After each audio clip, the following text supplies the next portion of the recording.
Hey everyone, Tankenstein here. I've been thinking about this issue for a long time and what it means for War Thunder and how it will affect the game's future. I'm posting this today near one of the biggest updates we've seen in years for War Thunder because I feel it's the perfect time and place to highlight this issue.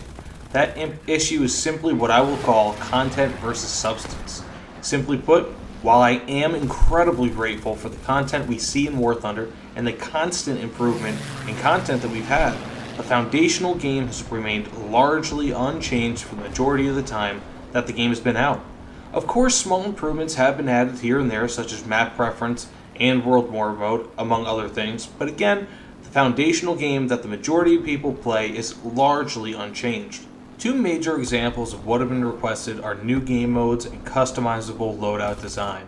Many times over the years have we heard from players about the need for a new loadout system or for variation in gameplay. For example, all we have now are the same loadout systems that we've had for upwards of, if I remember correctly, half a decade for airplanes, and the same game modes and weapon types to use, with the exception of missiles. If I jump in my Ju-288C, I will be greeted with either 3 or 4 bases to destroy every time and without fail. Now, is this bad? Not exactly, as every game is going to be different and will largely depend on interaction between both ally and enemy. What I would like to see, however, is a revamped game system with different target types, such as ammo depots, train depots, submarine pens, etc. This is becoming especially pressing with the updated graphics engine, as the rendering of such attacks will be more visibly different between each target type than they ever could before. For example, an ammo depot would create a giant and spectacular explosion, whereas a train depot may result in a derailment if attacked. Another great thing would be, for example, sub-pens in the addition of tall boy bombs, allowing for the creation of specialized mission types. Imagine incendiaries on an ammo dump versus even a sub-pen. There would be incredibly different results between the two and would force tactical thinking for air loadout, kind of like how people have to decide between ammo options on the ground. Much the same goes for ground missions as well. Why not be able to capture an ammo dump and have that reload your team's ammo slightly more quickly while they sit on that point, all while putting them in somewhat greater peril due to the risk of explosion? Or what about having a moving front?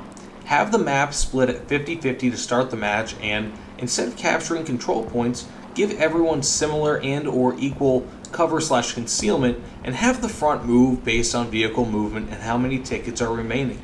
I could imagine a dynamic map would be similar on air battles as well. If you're familiar with the aforementioned World War mode, think of this kind of like as a battle-sized version of that. I know this would be a relatively large undertaking, but Gaijin is more than up for the task.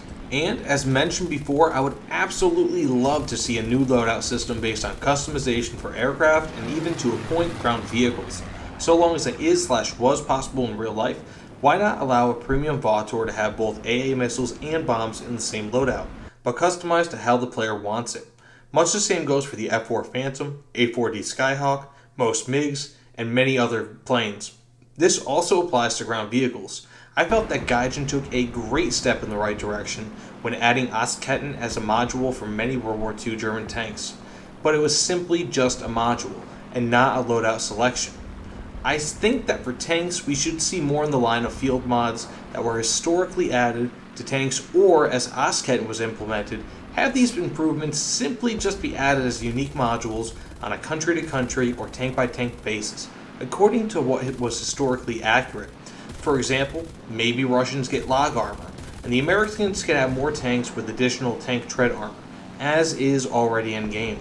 Now, let's not entirely forget about content, as I feel that this is very important as well, but let's try to spread it around or implement it more wisely than simply putting vehicles at the top or the bottom of tech trees with every update. For example, though Germany does have plenty of vehicles, their selections from 7.0 to 8.0 are a bit sparse for air combat, and would greatly benefit from the addition of the Me-262 HG1 or even the HG2. Aside from favoring any one of the big 3 countries, as Cone of Arc pointed out in a recent video, I feel that a country such as Japan, for example, with its abundance of historical vehicle choices, could easily see a huge boost in available vehicles between both air and ground forces and would greatly improve playability. Same goes with Italy and many other countries. This would also bring in and keep many more players whose favorite countries are currently being ignored. Additionally, France should be in-game as a naval power by the next major update, at the latest, especially if Gaijin is serious about naval forces. Gaijin would benefit immensely from adding France as a naval power, as they had a very large and powerful fleet on the outset of World War II. To this point, continually adding to the top of tech trees might seem great, but largely benefits only existing and well-established players that have invested the time and possibly money to get to the point of using those vehicles.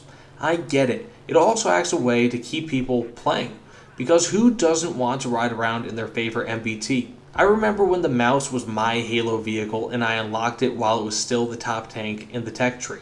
But it took a very long time, and as tech trees get larger and more expensive, it becomes more and more difficult to reach that level. It is for this reason that I, along with many other people, feel that a focus on improving the foundations of the game beyond graphics and sound, although these are very, very important, much appreciated, and add immensely to in-game immersion, will help people continue to want to play. Doing the nitty-gritty things like adding new base types, new game modes, and new ways to customize and play the game will not only keep people playing, but add far more people to the player base. While people are attracted to the possibility, again, of driving in an M1A2, or possibly an F-14 in the future, or something similar, the people first experiencing the game are experiencing a game at a low BR that, aside from the polish of the graphics and sound, and the constant addition of new vehicles, are playing a game that has not fundamentally changed in years in terms of how you can play it. This is the same for everyone who reviews the game. They see the first hour or two of the grind,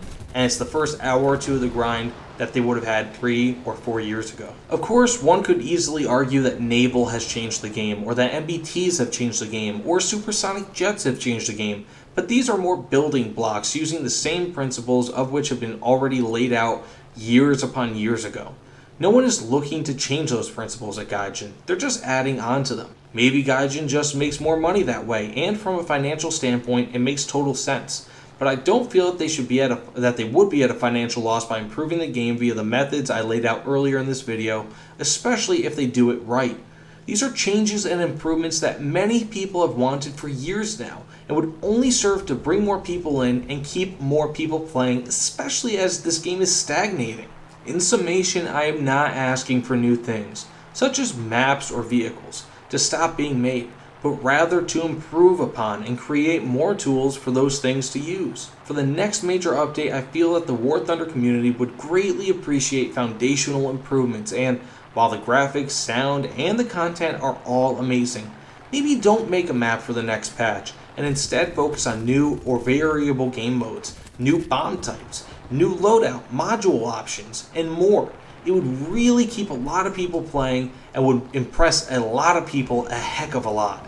That said, thanks so much for watching this video, guys. Tell me what you guys think in the comments below. Tell me if you guys agree with me, disagree with me, what sort of changes you want to be seen in-game, and share this video with other people. Seriously, I know that this isn't the most polished video in the world, and I can't expect you to think that it is, but I feel like I've got a lot of solid ideas here, and I've seen these ideas going around for years in the forums. Things that people have been wanting, not one, not two, but probably dozens or hundreds of different posts asking for customized loadout, new game options, all these things that are not that difficult to implement, but that Gaijin just is not doing. Again, tell me what you guys think in the comments below. Please give it a like, share it, whatever. It means the world to me. That being said, I'm heading out for the night. Thanks so much for watching, guys, and I hope you all take care. See you all on the other side, and hasta la vista, baby.